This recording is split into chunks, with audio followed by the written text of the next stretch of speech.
शादी के कुछ दिन बाद ही राजस्थान के भरतपुर की रहने वाली अनीता अपने पति इंद्रमोहन को लेकर राजस्थान के ही खेड़ली पहुंचती है।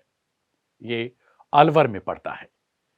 यहीं पर अनीता धीरे धीरे अपने पति यानी जिससे हाल फिलहाल में शादी हुई थी उससे मनमुटाव बनाने लगती है। यानी जानबूझकर वो अपने पति के साथ इस तरीके से व्यवहार करती थी जैसे उससे उसकी बनती ना हो। लोगों को देखती तो इस तरीके से बिहेव करती जैसे इंद्रमोहन उसका पति नहीं बल्कि उसका नौकर है। धीरे धीरे समय बीतता है। खेड़ली में जिस जगह पर अनीता रहती थी वहीं पर अब उसे एक शख्स पसंद आने लगा था। इस शख्स का नाम है वीरू उर्फ मान सिंह। वीरू जाटव पैसे वाला था और उसकी छोटे मोटे बिजनेस भी थे।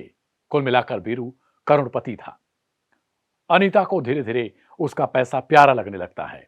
फिर इसके बाद वो अपने पति इंद्रमोहन से तलाक लेने की अर्जी करती है। जब वो नहीं मानता तो फिर उसे फंसाने की धमकी देती है और फिर धीरे धीरे आखिरकार इंद्रमोहन उसे छोड़ देता है। यानी शादी के कुछ साल के अंदर ही अनीता अब सीधे तौर पर एक नए रिश्ते में जुड़ रही है। अनीता जब वीरू के साथ रहने लगती है, यानी जिस किराए के मकान में रहती है वो वीरू का ही था और वीरू के साथ ही उसके नाजायज संबंध बन जाते हैं। वीरू भी पहले से शादीशुदा था। उसकी एक पत्नी थी और पत्नी से उसका भी विवाद चलता था क्योंकि अब वो अनीता को अपना समझने लगा था। अनीता से वीरू को इस कदर मोहब्बत हुआ कि वो अपनी पत्नी को भूल जाता है पहली वाली और अब दूसरी शादी अनीता के साथ कर लेता है। वीरू की पहले भी संतान थी।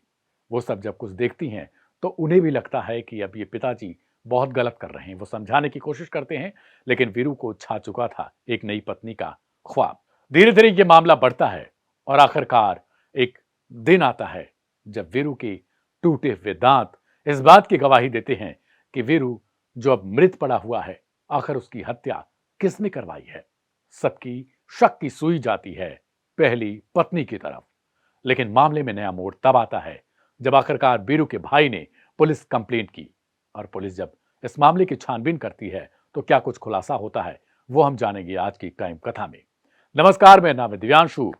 हर रोज कोई ना कोई ऐसा केस जो मिल रहा है वो बेहद चौंकाने वाले हो रहे हैं, जिनमें पत्नियां अपने पतियों को इस तरीके से कत्ल करवा रही हैं जो वाकई में विश्वास करने योग्य नहीं है।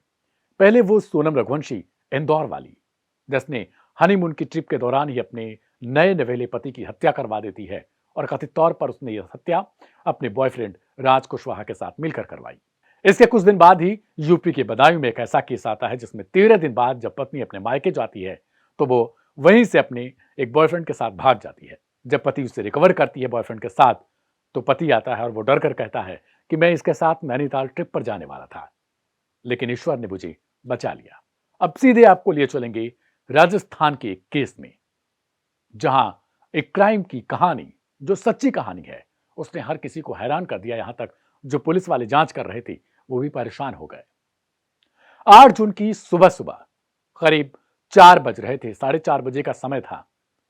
एक बच्चा उसकी मां रो रहे हैं और जो पत्नी रो रही है वो दूसरी है, वीरू की। वीरू मृत पड़ा हुआ है बेड पर। पत्नी चीख चिल्लाकर कह रही है कि मेरा पति चला गया, अब मेरा बच्चा अनाथ हो गया। वो शक की सुई घुमाना चाहती थी सीधे तौर पर अपनी पहली सौतन यानी जो वीरू की पहली पत्नी थी।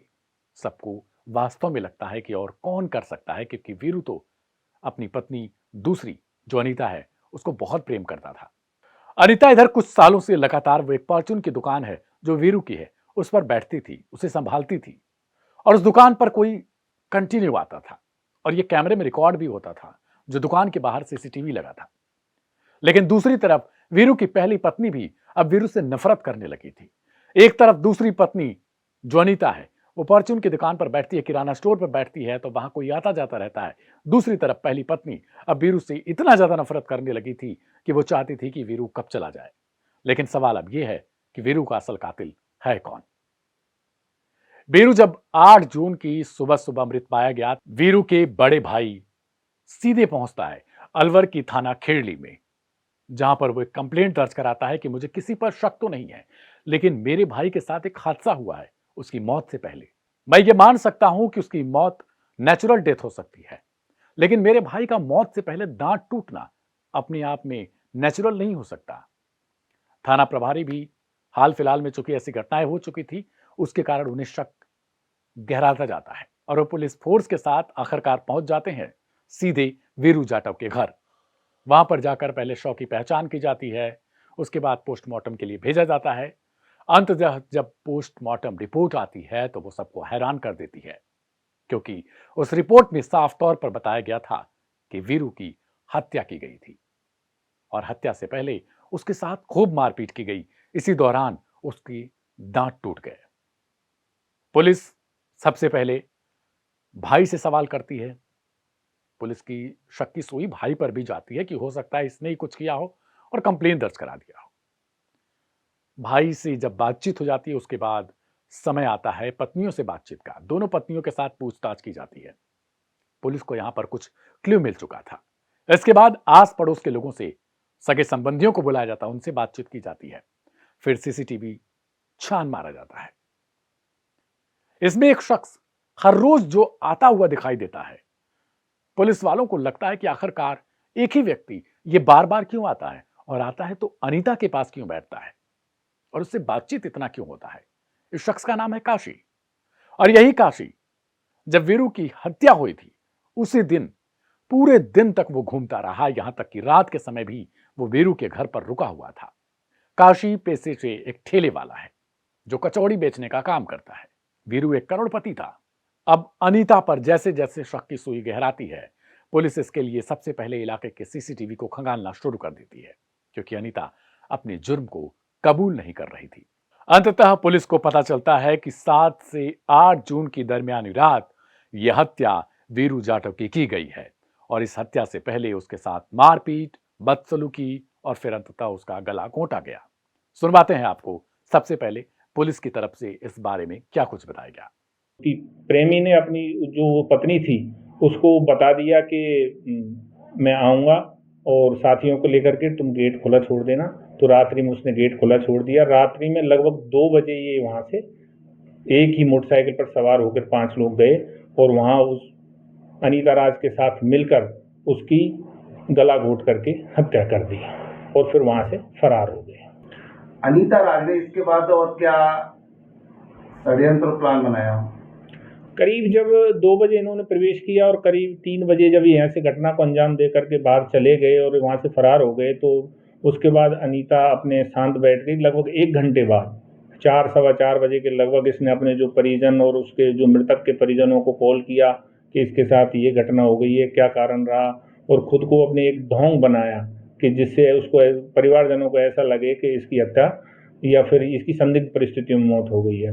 तो उसके बाद इन्होंने ये बोली बन गई और इसने किसी को बताया नहीं। उसके बाद इसको हॉस्पिटल ले गए और अपने आप को ये बेगुनाह साबित करने में लगी रही। सुना आपने, वीरू की हत्या के लिए 1 साल पहले साजिश रची गई, और यह हत्या की साजिश तब रची गई जब वीरू ने अपनी पत्नी को साफ तौर पर किसी युवक के साथ पकड़ लिया था, और यह युवक कोई और नहीं था, काशी ठेली वाला था। इसके बाद अपनी पत्नी से जब कहा सुनी हुई तो पत्नी ने साफ तौर पर कह दिया कि अब उसे गैर मर्दों की लत है, यानी वो अब गैर मर्दों की तरफ ज्यादा आकर्षित होती है और वो वीरू को इस तरीके से नहीं रख सकती एक पति के तौर पर। वीरू वहां पर आश्चर्यचकित हो जाता है और वो इस चक्कर में रहता है कि कैसे मैं इसको बाहर कर सकता हूं, लेकिन उसे डर लगता है कि कहीं मेरे हाथों क्राइम ना हो जाए। लेकिन अंततः जो वीरू डर रहा था, उसकी हत्या उसकी पत्नी 2 लाख रुपए में सुपारी देकर काशी यानी अपने बॉयफ्रेंड से करवा देती है।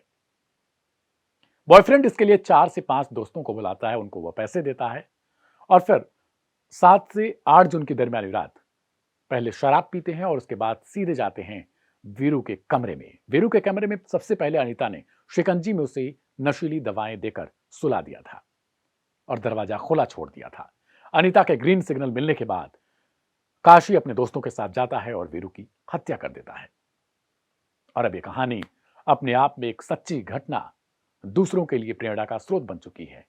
हाल फिलहाल में जिस हिसाब से सोनम रघुवंशी ने अपने पति राजा रघुवंशी की हत्या कराई, हाल फिलहाल के दिनों में इन तरीके की घटनाओं ने अपने आप में बड़ा सवाल खड़ा कर दिया है। रिश्तों के शर्मसार होने की घटनाएं लगातार इस बात के संकेत दे रही हैं कि क्या आने वाले समय में ऐसी घटनाएं और बढ़ेंगी और क्या रिश्ते इसी तरीके से तार तार होते रहेंगे। मेरी उम्मीद है कि आप इस कहानी को शेयर करेंगे दूसरों के साथ, ताकि वो लोग सजग रहें और आने वाले समय में क्राइम की घटनाओं में हम सब मिलजुल कर कुछ कमी ला सकें और एक ऐसे समाज की स्थापना हो सके जिस समाज में सब नफरत, हिंसा और ऐसी घटनाओं के खिलाफ आवाज उठाते रहें। मेरा नाम है दिव्यांशु। आज के क्राइम कथा में इतना ही। कल मिलेंगे एक नई कहानी के साथ। तब तक के लिए आप सभी को शुभ रात्रि, नमस्कार।